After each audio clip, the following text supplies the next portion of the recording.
So welcome everyone to The Nature of Mind. So today on The Nature of Mind, I'm in conversation with Padmavajra. Padmavajra has been ordained into the Triratna Buddhist order for 45 years. He was actually ordained when he was 19, and he's been living and working at Padmaloka Retreat Centre, which is a training retreat centre for men who've asked for ordination. He's been living and working there for 32 years. He's a very much loved Buddhist teacher in the Triratna tradition. And I'm going to be talking to him about an important text that explores the nature of mind from an ancient writer called Milarepa, but we'll explore that through our conversation. So welcome, Padmavajra. Very nice to have you here at the London Buddhist Centre. We've known each other for many years, probably ever since I first came along to Buddhism. So I thought we'd start by, we're going to be exploring this text, The Shepherd's Search for Mind. Could you say a little bit about Milarepa, which is from the songs of Milarepa, a little bit about who he is, and a little bit about this text, and we'll take it from there. Okay, so Milarepa was extant in the 11th and 12th centuries in Tibet. And he was a yogi, he was a repa. A repa means a cotton-clad one, and he lived his life in caves above the snow line very often, meditating, singing songs, practicing the dharma very, very intensively. His backstory, so to speak, is one of the most loved of all Tibetan texts. He was cheated out of his inheritance, and he had a very vengeful mother who encouraged him to become a black magician, to destroy the relatives that had cheated them, and then, of course, and killed many people. And then he repented of his evil ways and realised that he really needed to purify himself.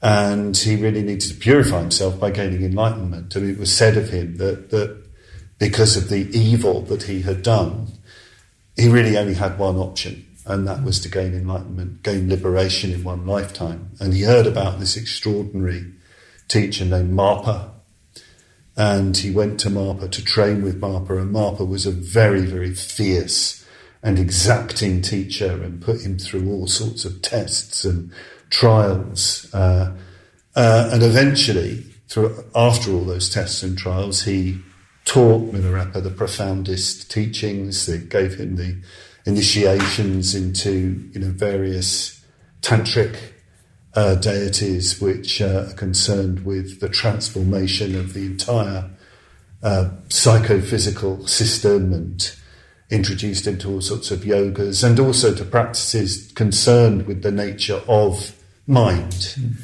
and encouraged Milarepa to spend time in retreat.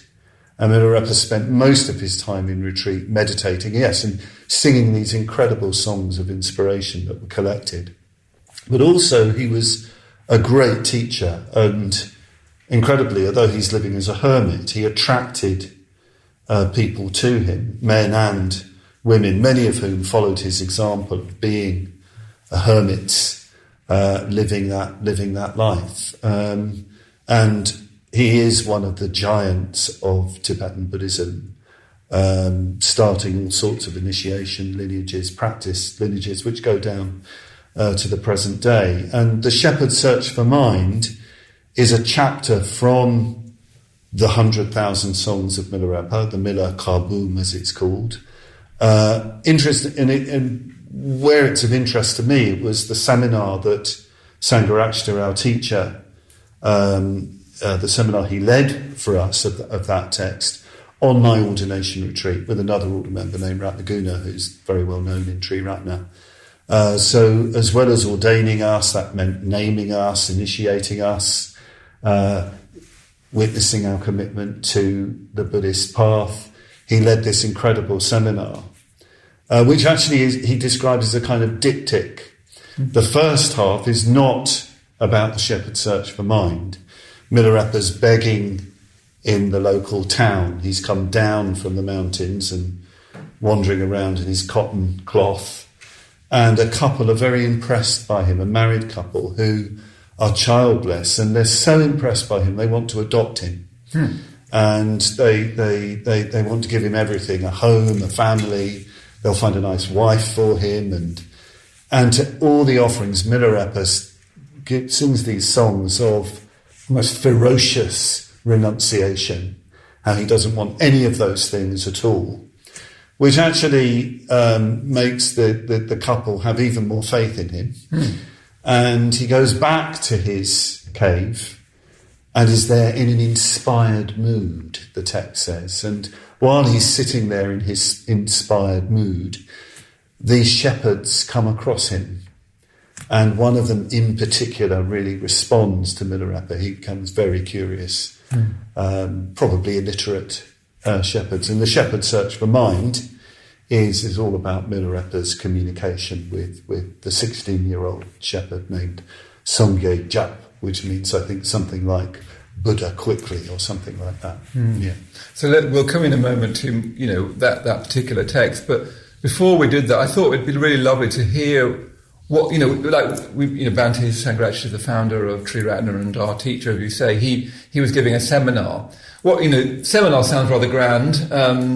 It sounds like there might be people on tiered seats and everyone in suits and taking notes and what was a seminar by Sangharakshita and how did it feel being in one? Yes. Well, there was a particular time in Sangharakshita's period of teaching. He started his teaching in the West, giving lots of lectures, as well as seeing a lot of people individually. But at a certain time, he decided to start inviting groups of people to wherever he was staying or wherever they could get a place. Eventually, that was Padmavajra, where I live. And he'd invite, I don't know, between 10 and 15 people to come on retreat with him. And you'd all sit round in a circle, and Sangharakshita Bhante, as we call him, would sit usually cross-legged in an armchair, expounding a traditional Buddhist text, usually, and there'd be questions and answers and opinions given, and he'd unfold the material in that text. And there'd be quite a lot of diversions, in the seminar, but it wasn't an academic exploration. It was very, very much concerned with trying to, sort of penetrate more deeply the nature of what the great teacher, in this case Milarepa, was actually saying. So always asking the question, well, what does he mean by this? But then also finding ways to apply that to our actual circumstances. And on my ordination retreat, which I think was only 2 days. It was a weekend. Yes. 1976. In an old disused farmhouse in Thetford Forest. We were all a very scruffy bunch, as you can imagine, in 1976, the long hot summer of 1976, June 1976, the summer of punk, I think, and everything else. We were all sitting around, and then Bhante was wearing his, patched yellow robes and had his long hair and, these rather sort of bent glasses that he used to wear, a bit like yours, but a much more old-fashioned version. And yes, we'd sit there, and he would expound this text for us and ask us questions, and we'd kind of interject things. Did he literally have the book? Yes, so he had the 100,000 songs of Milarepa, and he would just speak from it. He didn't make any notes beforehand. It was extempore, I think. He was just reading a line, and off we would go into the exploration of the text. Yeah. And my sense of it is that mostly very young people at that time. Yes, I think I doubt if there was. Probably the oldest would have been probably in their early 30s. Maybe some people a little bit older than that. But when I came along, old was 30. Right. Yeah. That was definitely an old person. How things have changed. That very few people will have sat in a seminar with Sangharakshita or indeed any other great teacher. What's that like? Is it? You can imagine it being kind of, I don't know. You can imagine it being all sorts of things. What was your sort of emotional experience of being in that little circle of people with Bhante? Well, I've been in a number of seminar contexts with Bhante. the first one I did was the Mangala Sutta, which is a traditional Pali sutta, a short sutta. And then there was Milarepa, and then there were longer ones that I did with him. So they, in a way, they did vary a bit. But my memory of those early ones, I always had this sense I was with somebody who was really coming out of the tradition. But even though we, at the same time, the tradition coming into our circumstances. But what I loved and really valued and what was incredibly important to me was the way how enriched Bhante Sangharakshita was by the tradition, how soaked in the tradition he was, but also just finding ways to make these very, very ancient teachings applicable to us now. And yes, that was very, very important for me. And there'd be a number of sort of emotions that would go through. Sometimes I just couldn't keep up.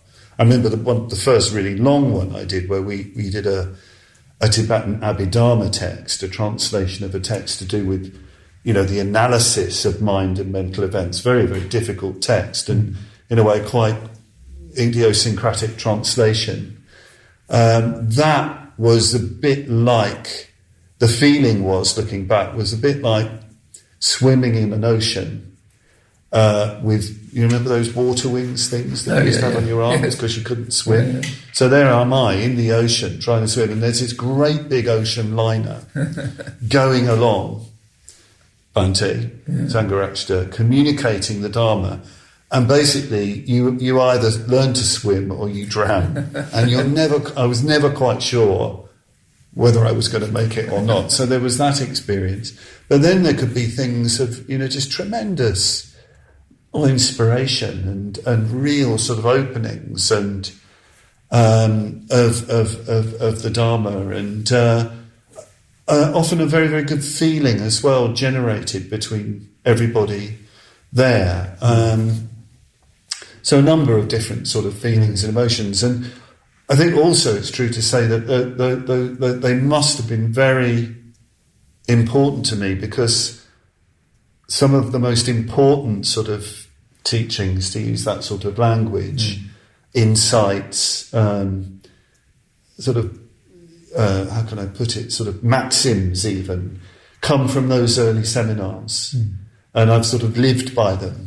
They went right in. They really impressed me, because it's not just a man who's got a lot of nice ideas, a lot of knowledge. He's hugely knowledgeable and incredible kind of intellect. Much of the time I couldn't keep up with. But it's embodied teaching. It's it's very hard to describe, but you sort of felt at times the living Dharma was being transmitted, through the communication. It wasn't just the words. I mean, I remember with this Shepherd Search for Mind seminar, various things sort of happened in that seminar, which I found very hard to follow. But there were a few moments where something happened, and I suppose you could say I felt as though I was getting the nature of mind, if you like, which is quite a claim, I do realise. I mean, I was very young at the time and very inspired. It being my ordination retreat. I went back through the seminar and thought, well, I'll find it. I couldn't find it. I found the words, but it wasn't just the words. It was the whole atmosphere of him, of us being more or less receptive, and something happened in that communication. Yeah. I mean, it's really interesting, because we'll come on to the story in a minute, the Shepherd's Search for Mind, but the story is between a 16-year-old shepherd, probably, as you said, almost certainly illiterate. Yes. I mean, and Bhante Sangharakshita really draws out this point that he's obviously intelligent, he's just not he's not educated, which of course is a very important distinction. Yeah. Because people who are educated can sometimes not be intelligent. But you've got this older teacher talking to a 16-year-old, and then you've got a mirror of that in you and Ratnaguna, because you were 19 at the time. Bhante was probably, I don't know, in his 40s, late 40s, early 50s, maybe. So, a sort of an analogous relationship in a way. And I certainly wasn't very educated. I mean, I was, more or less told not to bother not to bother coming back to school when I was 16. I was more or less thrown out. I was sort of not, I mean, honestly, I thought I was thick, but I did have a tremendous enthusiasm for the Dharma. So I wasn't illiterate, but I certainly wasn't educated. So let's hear a bit about that story, because you've got Milarepa, this great figure that he's connected with Mahamudra. He's one of the founders of Mahamudra, which we'll come to later on, which is very much concerned with the nature of mind, as is all of Buddhism, really, understood properly. It's not just a bit of Buddhism that's interested in the nature of mind. But Milarepa, this great teacher, and when you read the songs, he's very, you can't pin him down. He's quite a strange creature. Very strange. I'm not sure that you'd enjoy his company necessarily. You might do, but he's out there, isn't he, when you read the songs? Yes. He meets these two shepherds. One of them is like, the older one seems to be like, this guy's not going to be able to tell us very much. But the young shepherd, the 16-year-old, and we'll come back to this question of him being 16, is really lit up. So can you tell us a little bit about the first part of that story? Well, they're herding their goats, I think. I think they might have lost their goats. I can't quite remember, or they've lost their way. And the two of them come along, and I think the younger one, as you say, Milarepa's there in his cotton robe, and he would have looked very strange, I think. And I think he asked the question, are you on your own, or do you have a friend? He said, yes, I do have a friend. Milarepa says, I do have a friend. Well, who is your friend? He said, my friend is the bodhicitta. That's the bodhicitta is the union of wisdom and compassion. It's the altruistic dimension of the enlightened mind. He said, yes, I am dwelling with my friend bodhicitta, or friend bodhi heart. Well, where is your friend? Oh, he's residing in the Arya, the universal store consciousness, which is in his body. And this starts a whole conversation. This strange sort of, question and answer. I have a friend. It's the enlightened consciousness. It's dwelling in the house of the universal store consciousness. Well, what's that? It's my body. So deep in Milarepa's consciousness is this altruistic dimension of enlightenment, which is his friend. So then the shepherd said, is the mind in the body, or is it the same as the body? And Milarepa says, well, you'll have to go and find that out for yourself. And starts him on this journey of searching for mind. That's the exchange that they have. And I remember very vividly Bhante Sangharakshita's commentary on that. He said, I get questions about what is the nature of mind. And I say, well, you've got a mind. Go and look at your mind. Go and investigate your mind. Don't read books about it. Don't go to somebody to get answers. You've got a mind. So there's this wonderful beginning. Milarepa picks up on this very curious, intelligent, searching young shepherd, and he says, right, go off and find the nature of mind, and come back and tell me about it. So I want to draw some of that. So, he says that there's this whole thing of the body and so on. The bodhicitta. So one of the things that's striking is that he talks about the bodhicitta, which is one of those things in Buddhism that you can keep sort of knocking your head on, the bodhicitta. And then he says it's in his body, the storehouse of his body. But he calls it his friend. And one of the things you see in the story is clearly Milarepa and the shepherd becoming friends. Yes. Because we'll get to it later on, but he eventually asks this shepherd, what's your name? And of course, when you ask somebody their name, you're not asking them just for a label. You're sort of saying, that's you, I want to get to know you better. So there's something about, because it's a very difficult text, isn't it?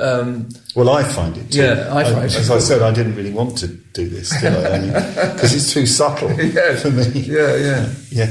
I mean, so you've got this weird mixture of they're talking about the nature of mind in a quite abstruse way at times. Milarepa is, and even the shepherd's pretty. I can't even follow the shepherd sometimes. Never mind Milarepa.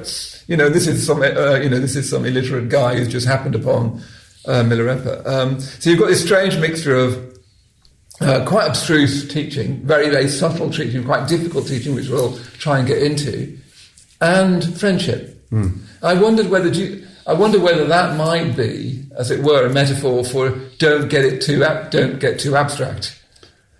I think that's crucially important. In this whole discussion about, if you're talking about the nature of mind in Buddhism, and I think probably inevitably when we hear the word mind in the West, we bring all sorts of views about what mind is. And I was thinking about this whole text. You have to see it in context. Milarepa's background is, he's trained under a ferocious tantric master. He's learned how to visualize very, very elaborate mandalas of Buddhas and Bodhisattvas. He's a visionary. He's danced with Dakinis, these celestial maidens. He's practiced the 6 dharmas, the 6 yogas of Naropa, which are to do with, the development of inner fire and dream yoga and transference of consciousness and what have you. He's a guru. He has a guru. Every song that Milarepa sings begins with gratitude and devotion to his teacher and to the lineage of teachers. So the whole, and you've mentioned the bodhicitta as well, that the altruistic force, if you like, which is mind as well, is intrinsic to Milarepa's life. So, and then you have an illiterate shepherd coming along who's very, very earthy. Absolutely in this landscape, this mountain landscape. There are no books. There are no. There's nothing sort of, in a way, academic or intellectual. So surely that's going to change the nature of what this thing we're calling mind is. All the assumptions about that we have must, as it were, go out of the window. And of course, it's a culture of teachers and disciples, spiritual friendship of the highest kind. That's how knowledge is communicated. That's how you train in the Dharma. You have to meet and find someone who is a living embodiment of the nature of mind. It's easy to think, just tell me the answer. One of the striking things in the story immediately is Milarepa won't tell him any answer. No. He just says, you go off and have a look. Yeah. So you've got a mind, you've got a body, work out the relationship of the two, Yeah. But, so, he won't give him any answers. He also doesn't talk down to the shepherd. No. There's no sense of, here's some easy things for you to do. He's coming in straight away with something very, very, profound indeed. Before we go into that a bit more, just go back a bit to what you said there about the songs, the songs of Milarepa, and him starting with this praise of his teacher Marpa. Nearly always they start with that, don't they? Yeah. They're almost like, when you read the songs, they're almost like a sort of, Milton invoking the muse, in Paradise Lost, the tradition, as far as I remember, is that that it was Milarepa was enlightened, but Marpa wasn't. Is that, I don't know whether that's true. I don't think Milarepa would agree with that. Right, I mean, you get all these sorts of stories about and interpretations of what they were like. I mean, Marpa is a fascinating character. He's a very mysterious character in some ways. I mean, he was a very irascible young man who was sort of from a big clan, the Marpa clan, and sent off to India to study the tantric scriptures and to bring them back and starting his own sort of lineage. And he seemed to spend a lot of his time having sort of kind of border disputes with other family members, which he kind of Milarepa got caught up in and things like this. and very, very fierce figure. But as far as Milarepa was concerned, he was fully enlightened. I mean, absolutely no question. And he was married as well. He had his wife Dharma, which means Nairatmya, which means selflessness. And Dharma plays a hugely important part in Milarepa's training, because she's the sort of compassionate element. Marpa is almost the sort of ferocious, Vajra guru, no-nonsense teacher who's having to sort of purify Milarepa of his past, get him out of all the sort of terrible things that he's done. Dharma is this wonderfully kind presence throughout, and it's quite comical at times. It's full of laughter, full of tears. It's the whole story. But Milarepa was once asked, well, look, your teacher Marpa was married with sons and land. You're enlightened now. Why can't you do that? And I think Milarepa says something like, that would be a lamb trying to impersonate a tiger. There's no way I could do that. There's something like that, so he knew very much, where he was, and whatever the status of, where they were on the path to enlightenment is concerned, Milarepa has nothing but gratitude for Marpa. See, I'm struck that, the songs start with gratitude and devotion, don't they? And they're in that context. Yes. They're not bragatory at all. They're in the context of gratitude and devotion and devotion. And you've got Milarepa's intense receptivity to Marpa, to a very ferocious teacher. That in contemporary, if we talk like that, in contemporary parlance would be, abusive, something terrible anyway. Definitely. He's getting, and then you've got this shepherd boy when we'll come to the teaching, but which is then a mirror of Milarepa's relationship to Marpa, because the shepherd boy quite quickly first of all, he's curious and non sort of defended, and certain sort of just innocently, ordinarily curious, and then quickly open to what's being taught. Yes. I mean, just a few things to say, a bit more to say. I mean, I've talked about Marpa's ferocity, but of course it's all the expression of compassion, and once Milarepa has sort of passed through the test, you see this wonderful tenderness, from Marpa. And there are times, even when Milarepa was really going through it, Marpa was so moved by what was going on, he'd sit on his teaching throne with a blanket over his head and not sort of show how moved he was and things like that. I mean, it's quite a story.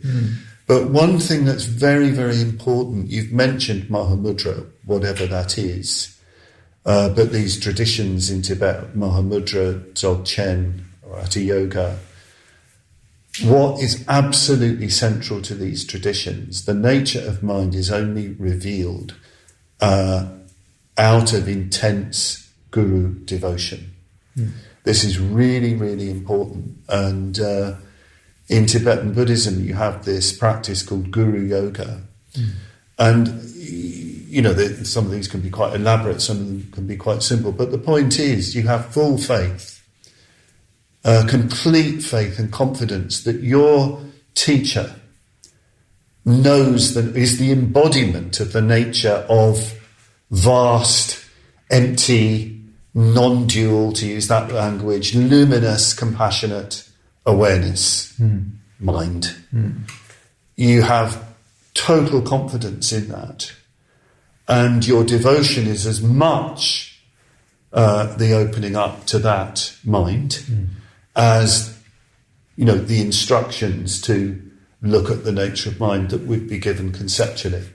So that's really, really important in this tradition. And there are various practices where you sort of blend, as it were, your mind with the mind of the teacher in reverence and devotion. And in that way, mind opens up. If you want to relate it to older Buddhist traditions, I relate it very much to the practice of what they call recollection of the Buddha, or remembering the Buddha. The early disciples would sit as if the Buddha was present. And in that way, the qualities of enlightenment would sort of transmit.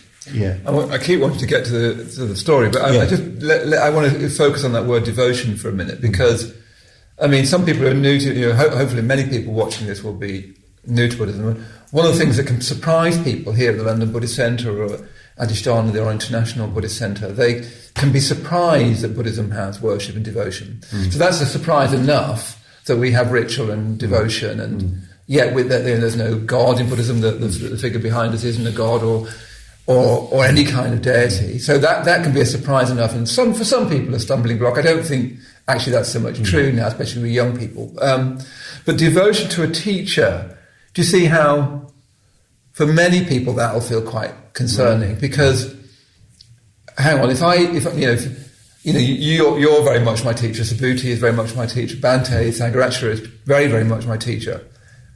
If I feel devotion to, could I get into trouble? Where is that going to lead me? And of course, as one grows up, one knows that we can't. I don't think we can be like the great Tibetans who just see them as an embodiment of a Buddha, and they seem to have a capacity not to see their ordinary human foibles and weirdnesses. They seem to have that capacity, from what I've heard.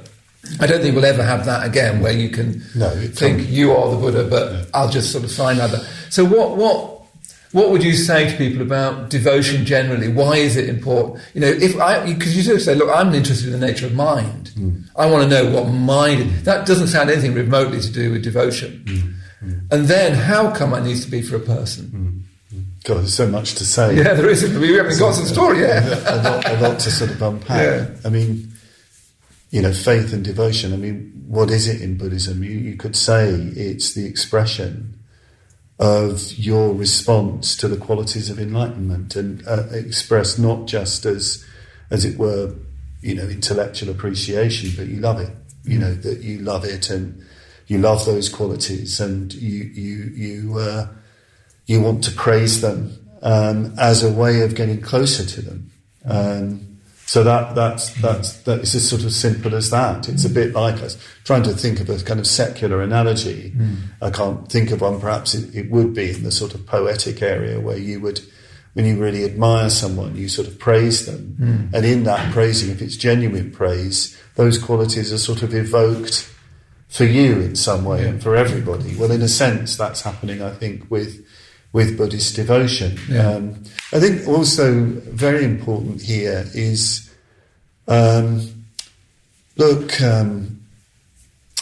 we are people.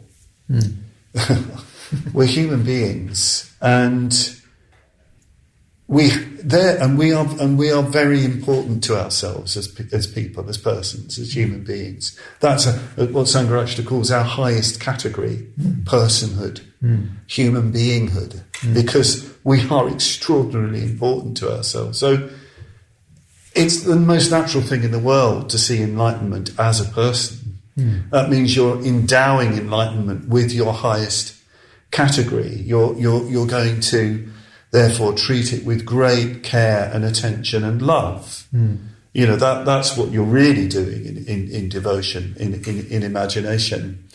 And if you like, coming back to the nature of mind is using a metaphor, if you like, it's the metaphor of consciousness, isn't it? The metaphor of mind, in trying to describe the enlightened state as a particular quality of consciousness. But that's just one metaphor for enlightenment. So I think what they're doing, if you like, in tantric Buddhist practice, maybe all Buddhist practice in different ways, you're using other metaphors for enlightenment, in this case the enlightened person who you feel devotion to realise the nature of mind. And it's devotion that brings about that closeness. But I think you're right. I think we are profoundly egalitarian. We are profoundly democratic in nature. So it's very, very difficult, and I think inappropriate, to sort of elevate people or to try and pretend that they're enlightened or something like that in our culture. I think that you're asking, well, I think it gets very, very complicated, and I think there's been plenty of stories where it's created enormous complications. We have to start again, and we start with friendship, as I think you were doing, and in a way that's what I feel that Bhante Sangharakshita did with us. What he encouraged was was the development of friendliness and loving kindness. And indeed, on a seminar once, another seminar, in this particular text, the Buddha was saying that when you go to teachers, you treat them with metta. And I said, but not faith and devotion. And Bhante said, well, no, you can't do that immediately because you don't know whether or not they're more developed than you. So you treat them as you would any other human being, with friendliness and loving kindness. And if they are indeed more developed, and you discovered that, well, then that would become something more like faith and reverence, maybe even some devotion. But that can only emerge through the actual communication. And I think that if you're always thinking in terms of friendliness and metta and communication, you can let, as it were, in our context, reverence and those sorts of qualities, respect, take care of themselves. I don't think we need to strain with that at all. Because Tibetan society, as far as I understand, ancient Tibetan society was very feudal, wasn't it? Very feudal. Very strong kind of, a quite rigidly set hierarchy with power structures. Which couldn't be more different than our society. And what you get in this story, just this first meeting of the shepherds with Milarepa, there's not much sense of that feudalism at all. It's just there's this weird guy in a cave, and the young shepherd says, "Haven't you got a friend?" Because he's clearly got his mate with him, and they're hanging out doing the sheep thing. And he says, "Well, it's a bit odd. You're sitting here with a cloth on, and have you got a friend?" It's not at all feudal in that. Well, that's a very good point actually, and in some ways, Milarepa operates outside of the sort of structures. He's not a monk. No, he doesn't operate in the monasteries. He's not part of any of the sort of at that point, part of the sort of ecclesiastical hierarchies. Indeed, he's often critical of those and having these strange interactions. He's definitely a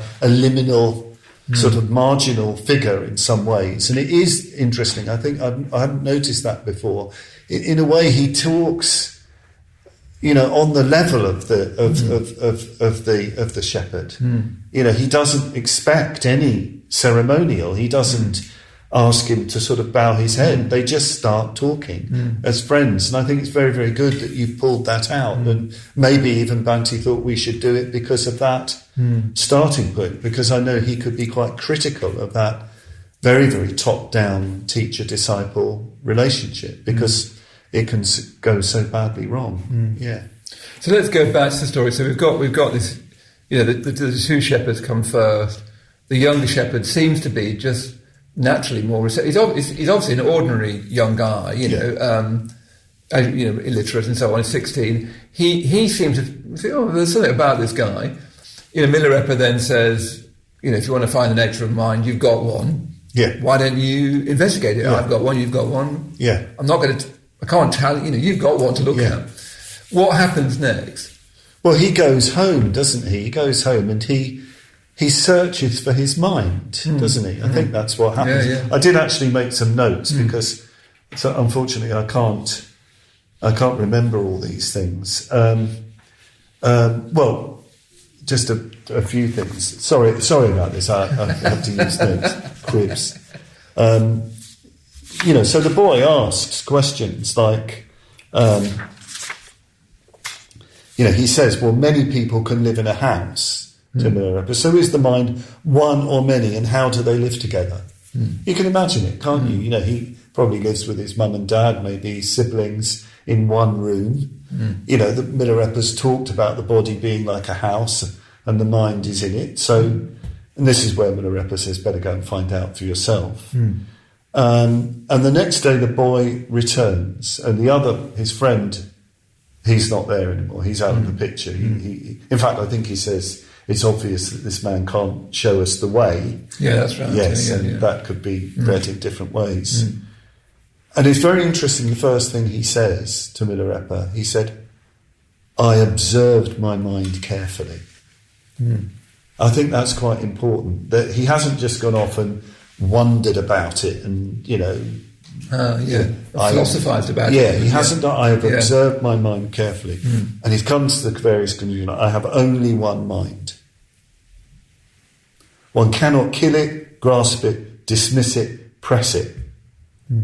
So in a way, it's wonderfully, we probably think, well, it's a bit naive, isn't it? But no, he's sort of being naive, perhaps, about the mind.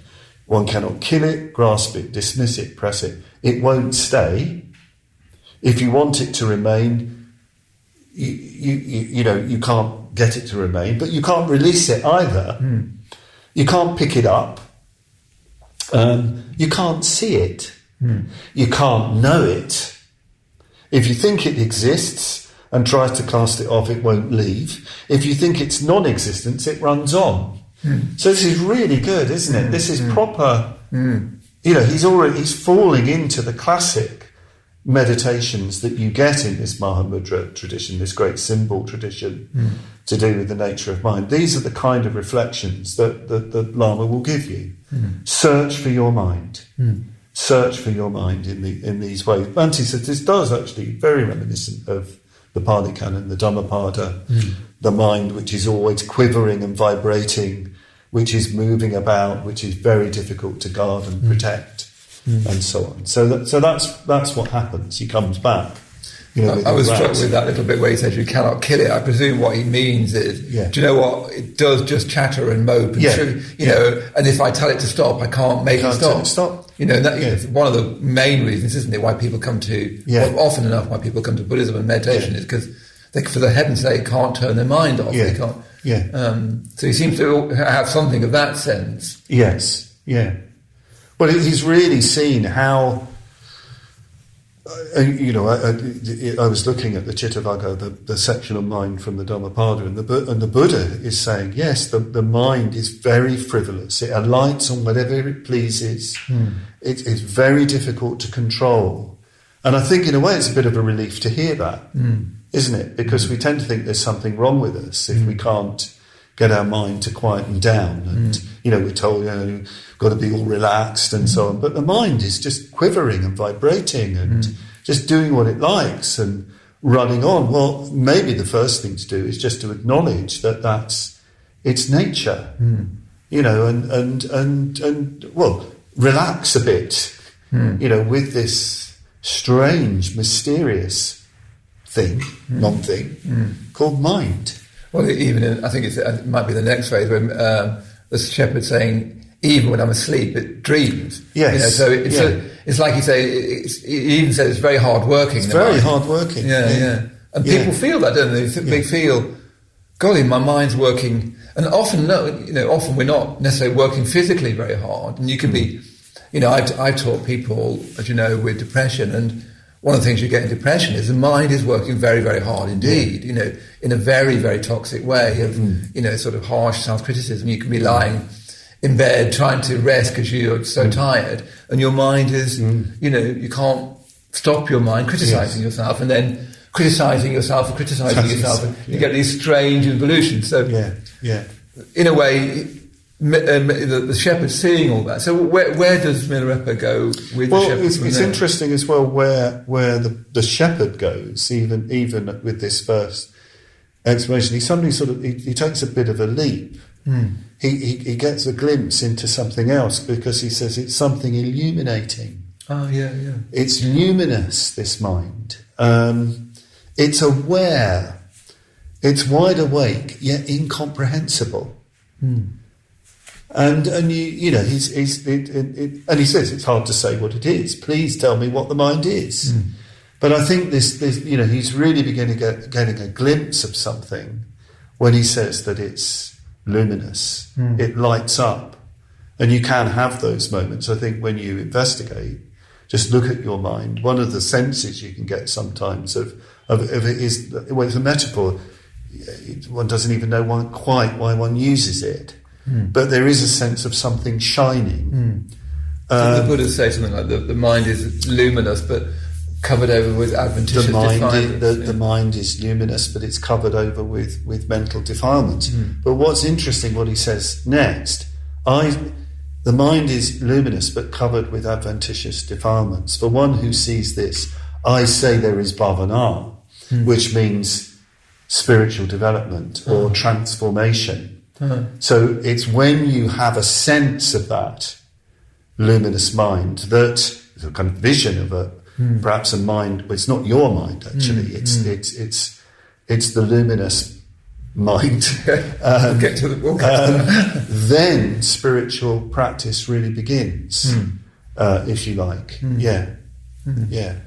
So he said that it's luminous, it's aware. What else is it? I can't remember what the other one. Wide awake. Yeah. Incomprehensible. Yeah. Very interesting using that, wide awake, incomprehensible. What do you make of that? Well, when we did the seminar, this was one of the moments where I suddenly thought I knew the nature of mind. There was a certain point where the way Bhante was talking, I think it was me that said, "So you can't know the mind?" And he said, "You can't know the mind." And in that moment, there was something happened, and then I kind of lost it. But it was like a sort of luminous moment. But what he was saying is, you can't know the mind because it's like the hand trying to grasp the hand. You can't know the mind because the subject can't know the subject. That's why you can't know it, because it's the mind trying to know the mind. Well, how's that possible? But what is being got at, the investigations of the shepherd, is close investigations, and presumably that's all going on while he's working with his sheep, while he's doing the household chores, while he's with mum and dad. This reflection is going on to the nature of mind. What Bhante said I found very interesting was that in that investigation you have a glimpse of something beyond subject and object. Because the mind they're pointing to is not a mind which is a subject, nor is it a mind which is an object. It's this luminous awareness which is not located anywhere. And with these sorts of reflections, and of course with the shepherd, they're very pure, they're unsullied by any reading, they're very natural. And there's another very important quality in Mahamudra. Very spontaneous, very innocent. He's getting a glimpse into that nature of this luminous, liberating mind. I mean, that's very important. It's also liberated. It's free. You seem to get something like a glimpse of that. Can you say anything more about those? Because they're so difficult to talk about those. Well, the memory, you see, it was midsummer or around midsummer, that very hot summer, and it's bound up with being ordained and because you were ordained that weekend, weren't you? Yes, and being initiated and being named, and that was all very, very vivid. And the memory is of sort of golden light, really. That's the memory. Sitting in this shabby, really dirty, beaten up old farmhouse, and there's a kind of sense of something golden happening in the room in that moment. Yeah. Something precious, presumably. Yeah. Very precious, and a sort of loss of a certain self-consciousness. I think that what also went with that was this sense of something getting out the way, that of course self-consciousness then goes and, makes it into something, makes it, you grasp hold of it and then you lose it. But just for a moment of something, as it were, oneself is sort of out of the way for a moment. Yeah. I mean, in the text, Milarepa talks about however much you can talk about sweetness, you don't get a sense of what sweetness is. Yes. You need a tongue to taste sweetness. Yes. And he seems to be saying something there, that you need a faculty that can taste mind. However much you talk about it, that won't work. I don't know whether you've got any thoughts about that, but I was very struck by that in the seminar. Well, I was very struck by that word taste. Taste, not experience. Yes, that's right. Which is a very complicated word, especially in the West.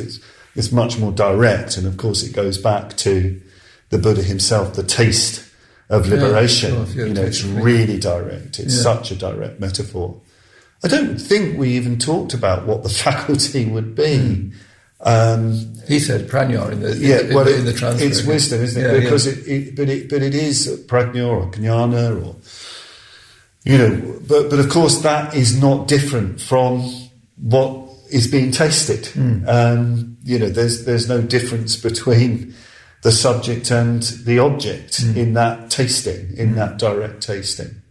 I mean, this is where we need to get to Mahamudra, isn't it? Because, what we've got is, well, the Mahamudra tradition is concerned, isn't it, with the nature of mind. And sometimes it feels slightly capitalised, even when one says it, and that's, I think, a bit problematic. But it's trying to say that there is seems to be, this isn't, I feel massively out of my depth when I start talking like this, but it's trying to say that something about a non-dual experience that's beyond subject and object, which is mind itself, or the face you had before you were born in another tradition.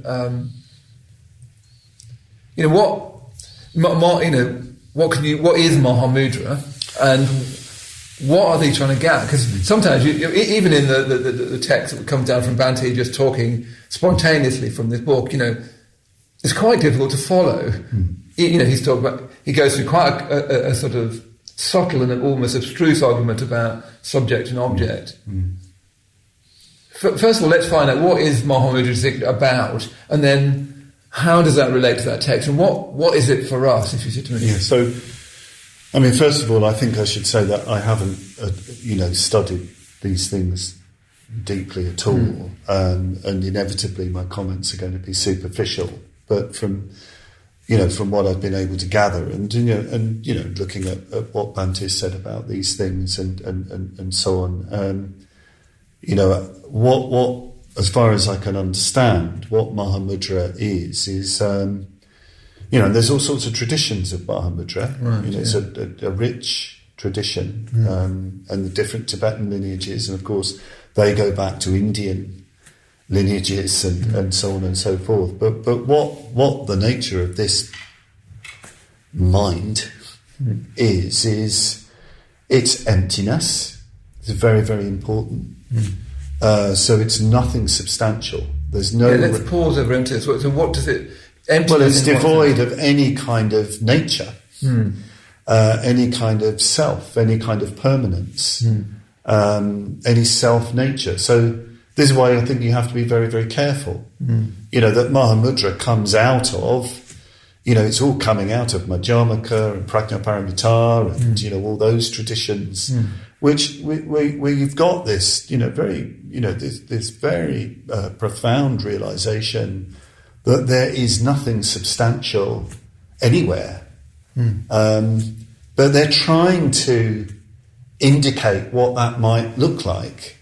And so they're saying, well, it's an awareness without any kind of self or other or nature or substance, which is liberated from, all the, samsaric forces, all the defilements, ignorance, everything that would imprison you. It's luminous. It's got this luminosity to it. So it's brilliant, wide awake, lighting up everything, or everything is the expression of it. Mahamudra means something like great symbol or great gesture. So everything is seen as expressing it with that realization. And it's profoundly compassionate. This is very, very important. Profoundly compassionate. And filled in that sense with love, with what we would call metta, and very expressive with that. And it's also, and this is important, in the end it's spontaneous. Yes, Bhante makes a lot of that. It's spontaneous. This is this word sahaja, which is such a key word in Indian Tantric Buddhism. The Indian Tantrics make a lot of words which are to do with something natural, uncontrived, spontaneous. Okay, you have to engage in a lot of preparation and practice to reach this point. But in the end, Mahamudra is completely natural and spontaneous. And therefore they use words like relaxation. But it's not relaxation in the way we mean it, relaxing the sort of psychological tensions and things like that. You could say what's relaxed is the whole of samsara. Right. You could say what's relaxed is the whole distinction between samsara and nirvana. And then, of course, that brings up the whole area of lila, of play, of lalita, the great Mahamudra masters, and the Dzogchen masters. That's a sort of parallel tradition in the New Mapa school, the Great Completion tradition. They are very, very playful. I mean, they're deadly serious about what this life is. But Milarepa sings songs. He's always singing. They're often songs of joy, aren't they? Songs of joy and rejoicing in the natural world. I mean, that's another big feature of Milarepa, that everything is the play of Mahamudra, and so on and so forth. So it's very, very important, I think, to appreciate all that. You get the impression of larger than life characters, really, who are living a life of ease and play because of this realization of Mahamudra. It really is ego-less activity. There's no ego at the heart of it. But they've got to that, and this is often forgotten in the West. People love to hear these traditions that you're enlightened already and you need to be natural and spontaneous, and they mean reactive, basically. They're just following their own whims and fancies. I mean, these boys, Milarepa and all the rest of them, I mean, they've done serious spiritual training. They are totally transformed. But another element of Mahamudra, as far as I understand it, is that this mind, because of course even that's a bit confusing because it sounds like a person's mind, and this mind that goes beyond subject and object, whatever that means, is kind of intrinsic, more intrinsic than an egotistical mind, the simplest way of putting it, which divides the world into me and world, you and I, self and other. That there's, as it were, a deeper mind, which, as you say, you can't help but use poetic expressions like luminous, pure, undefiled, undefiled by separation, distinction, and so on. What do you make of that being intrinsic? Because that must be one of the attractive, why people are attracted to it. Because we can feel that, golly, what's intrinsic is, greed, hatred, delusion, ignorance, it feels, I think, most intrinsic at the moment is scrolling through Instagram on your phone. Never mind a pure mind. So, what is that about the intrinsic and the spontaneous that Milarepa and Sangharakshita in the seminar is trying to get at? I mean, there's all sorts of levels, I think, in talking about something intrinsic. I mean, you could look at it from the point of view of, metaphysics, if you like, what is the ultimate nature of things, or you can look at it more from the point of view of upaya, skillful means. Because, if somebody is really fixating on their greed, hatred and delusion, what you want to do is point them to the qualities that they have in potential.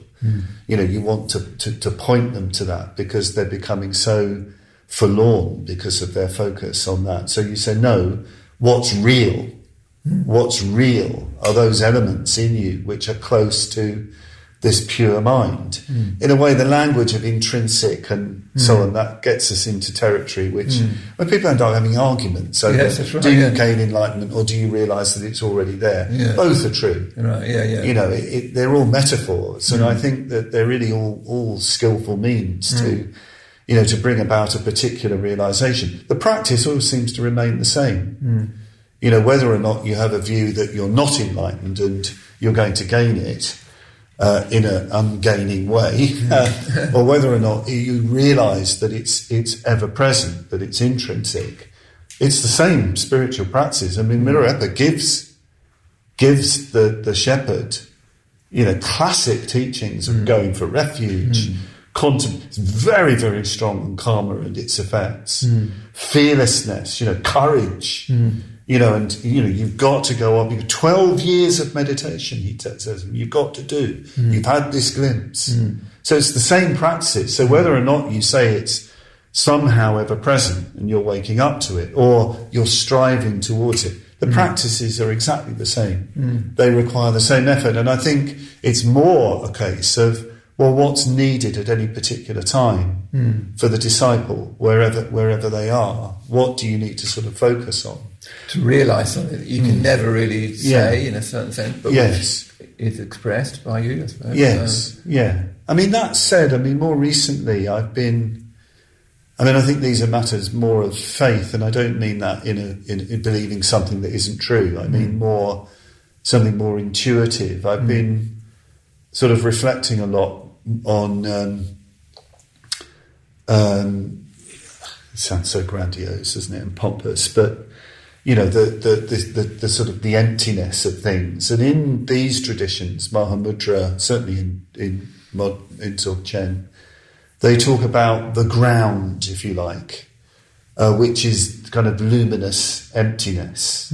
That's the ground of everything. And well, in a sense, in a way, that's true, isn't it? Yeah, it feels intuitively right. That if everything is praticca samappada, you go back to basic Buddhism, if everything is insubstantial, that's a ground, but it's a sort of groundless ground. But if, and this is very, very important in the Mahayana, emptiness and compassion are not different. Yoganada, as they say in the Tantric tradition, the two in one of emptiness and bliss, or emptiness and compassion. That means the ground of everything is emptiness and compassion. And I think it's very important to have a feeling for that, perhaps especially in very bleak times, because the prevailing mood seems to be of one of sort of nihilism, and that the ultimate nature of things is just bad. It's just evil. It's and we're fighting a losing battle against injustice. A bodhisattva will never ever believe that, because they have supreme faith and realization in the ground of emptiness and compassion.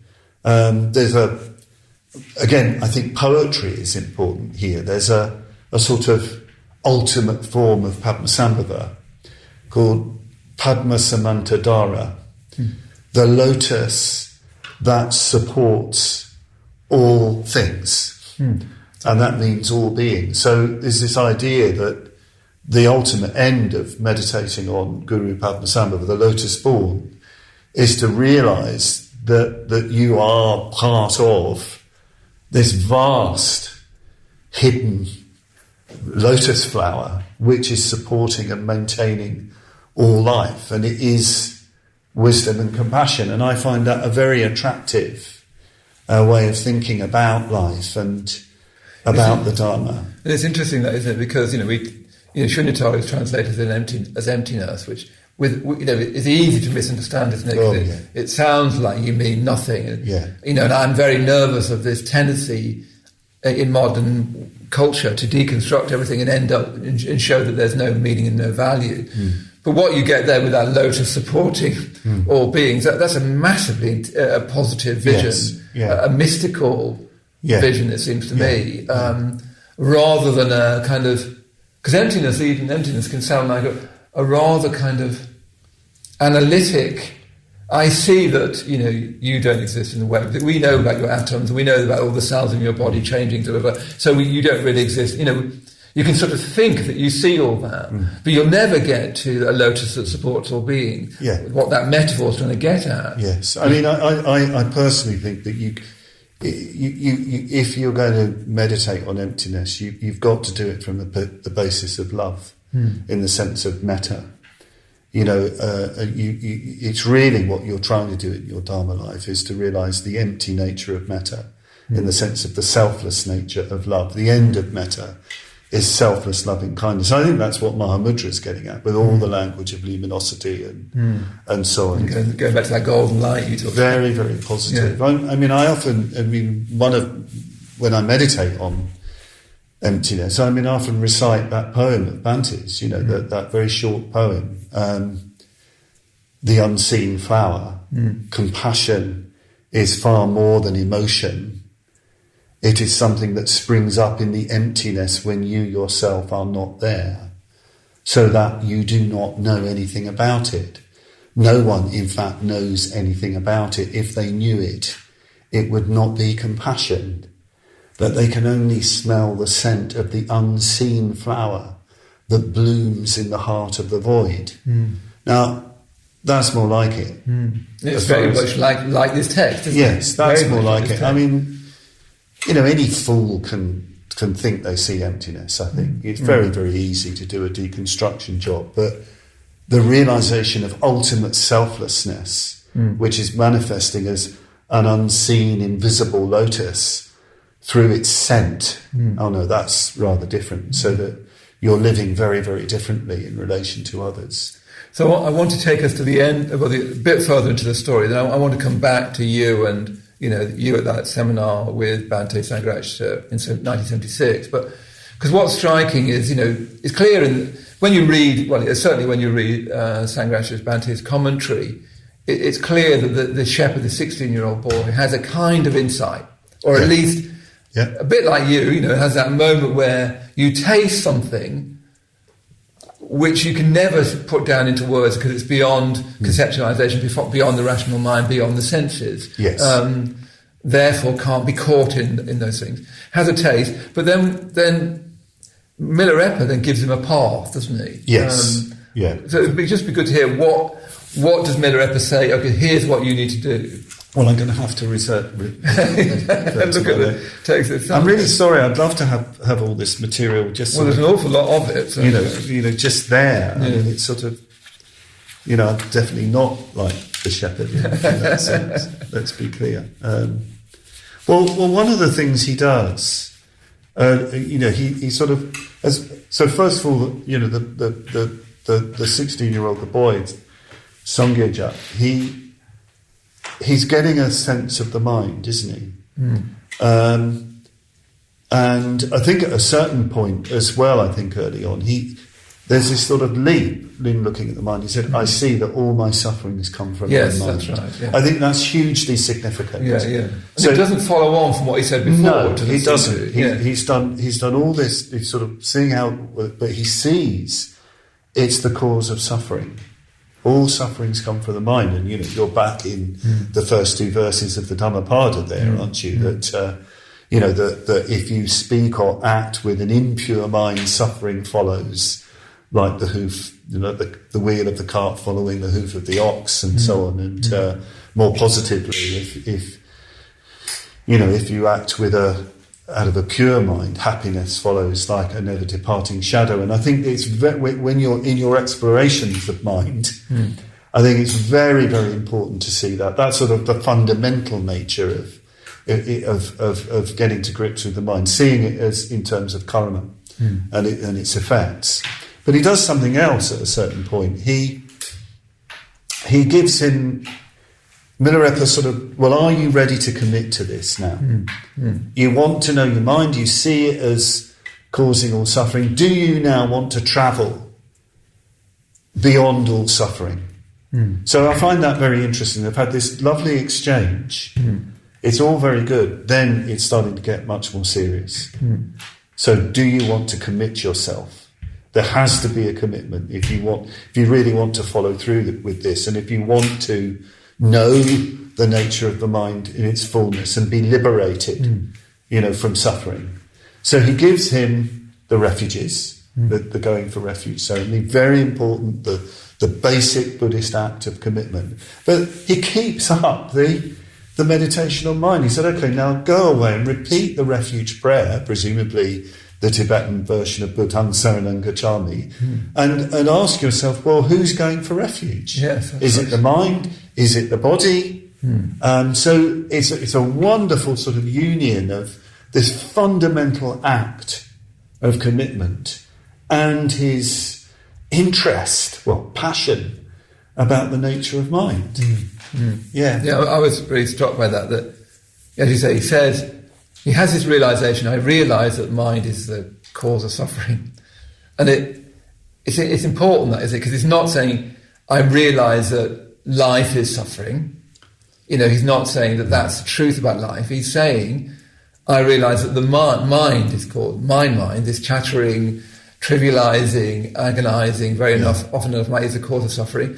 And then Milarepa says, well, are you going to practice? Yes. Because, of course, lots of people can have glimpses of the nature of reality, and I meet lots of people who do, even glimpses of Mahamudra, if you think something luminous that underpins ordinary consciousness.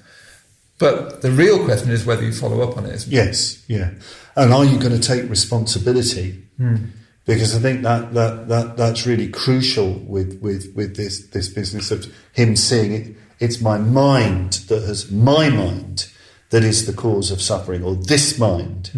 Now that means that you're starting to take responsibility for your actions, which is so fundamental in the Buddhist practice. And you do get that weird sort of disjointment sometimes with people where they're off with the ultimate mind, and yet their behaviour is appalling. And I'm afraid it doesn't work like that. If a real insight into mind will mean that you will start taking responsibility for your consciousness. And go for refuge. Go for refuge. Yeah. Buddhist language. Yeah. So I want to come back now to you and in that seminar. You were sitting with Bhante Sangharakshita. You were 19. You were ordained that weekend. We have our private and our public ordination, and you were privately and publicly ordained by Bhante Sangharakshita. I mean, it's a big question for you. That's 45 years ago. Where have you got to with the nature of mind? Because it's a long. The Dharma is a long practice, isn't it? It's a long form, isn't it? The Buddhist life. It's a long form, the Buddhist life. And you could say, well, why would you do that long form? Why not? What do you get from it? I suppose is. Well, I asked that to Subhuti when I talked to him. What have you got from it? Where have you got with it, even if that's the right language? I mean, I don't know. Truthfully, I really don't know. It is a bit of a relief to me that if we're talking about things in terms of mind, that in his poem called "The Six Elements Speak," Sangharakshita's poem, "The Six Elements Speak," when it comes to looking at the element of consciousness, mind, he describes it as mysterious, and it's just, and it's unknowable and ungraspable, and I find that a bit of a relief, really.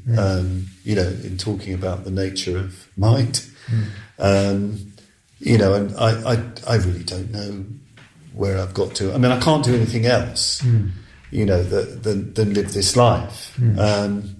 But where I'm at with it in terms of sort of measuring it or something like that, I can't possibly say. It's in a way not one's business. Well, yes. I mean, at the same time, you can. I mean, the measure, I think, always of where one is at, I think, is there genuine love for people? I mean, genuine friendliness, and even being prepared to go beyond what, your convenience and your likes and dislikes, and even being prepared to do the difficult things. I do tend to think that they are the signs of whether or not one's making any real sort of progress. And I don't mean by that sort of martyring yourself or sort of running around being very busy and and getting lots of sort of plaudits for everything you're doing. I'm not talking about that. I'm talking about genuine, genuine loving kindness and friendliness and in relation to other people. Because I think I tend to, where, if you like, things, where there seems to be a real shift, is where the sort of distinction between myself and other people, it's not just subjects and objects, self and other people, is getting softer. That seems to me, and I mean other people, not just my friends, but I mean, maybe people I find a bit difficult, or maybe people they don't look very interesting, or something like that. When there's that possibility of genuine sort of, imaginative identification with others, that seems to me a sign that there is, maybe a little bit of progress. But there's always this pull to being self-referential, and I think what the Dharma, what Buddhist practice is trying to sort of get you to do is to expand your mind, heart. Chitta is mind and heart. So that it embraces more and more, I think. And there have been, I guess, moments where that has sort of opened up, more fully than at other times. Yeah. And perhaps, that reminds me of Bhante saying that the way you've made spiritual progress is, he said you'd be a little less selfish. He's very, very cautious in his language. Bhante doesn't want to use very grand terms. But perhaps let's finish with, I'm very struck by thinking of you as a 19... I've seen photographs of you around that age, think of you as a 19-year-old. And having a teacher. What is Sangharakshita Bhante, as we call him? Bhante means revered teacher, doesn't it? It's a word we always use, and for me it's a very sacred word because it signifies my relationship. I never call him Sangharakshita. It feels like calling mom mother. It's like slightly funny to me. But what has he given you? Because you could say, well, there's lots of teachers. There's Dzogchen teachers, there's Mahamudra teachers, there's other Tibetan teachers. Why one teacher, and what has he given to you? Let's finish with that.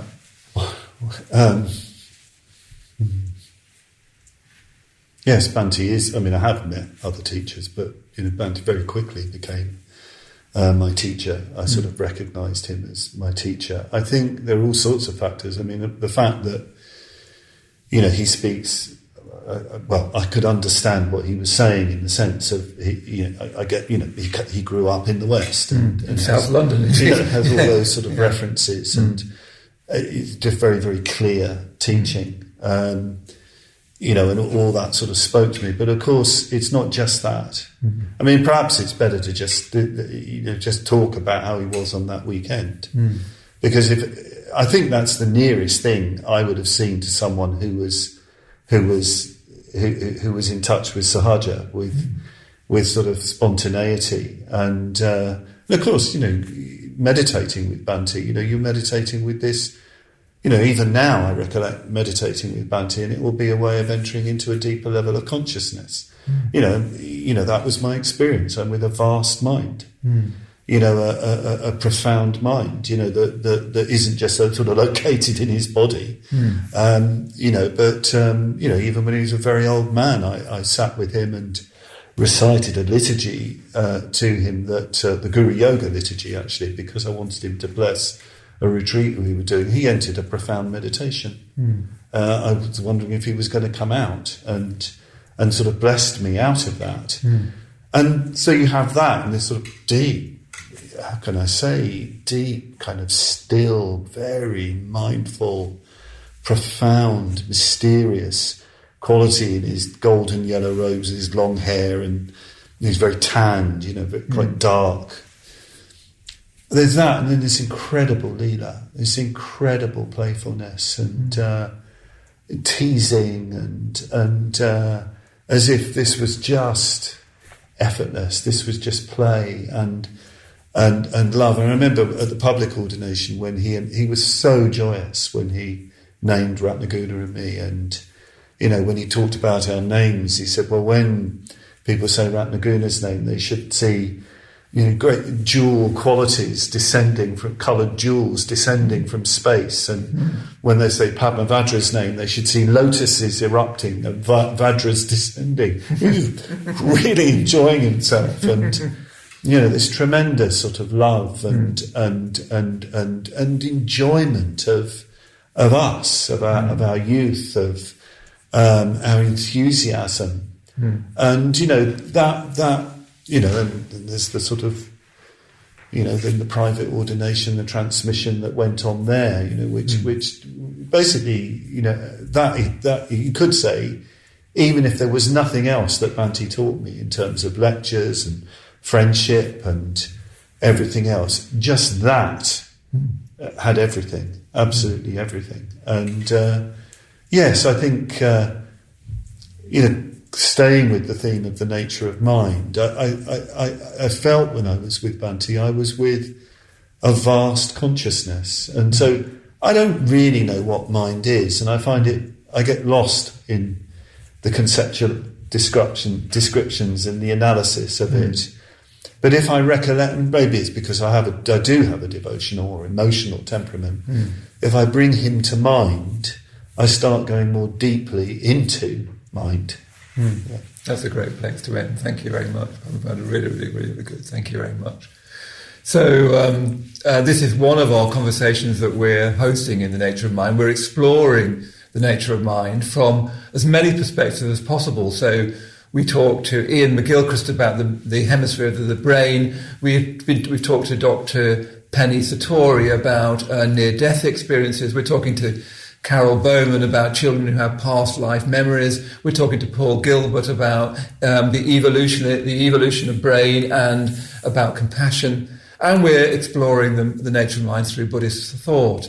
So what I'd really recommend you do is sign up for the Nature of Mind. You can register free of charge, and then we'll be sending you these conversations. Then we'll be hosting seminars on these conversations, live online seminars. And then we want to take you into a week of practice, putting what we've learned about the mind. We don't want to just passively talk about it or think about it. We want to start to learn about our mind and flourish our mind.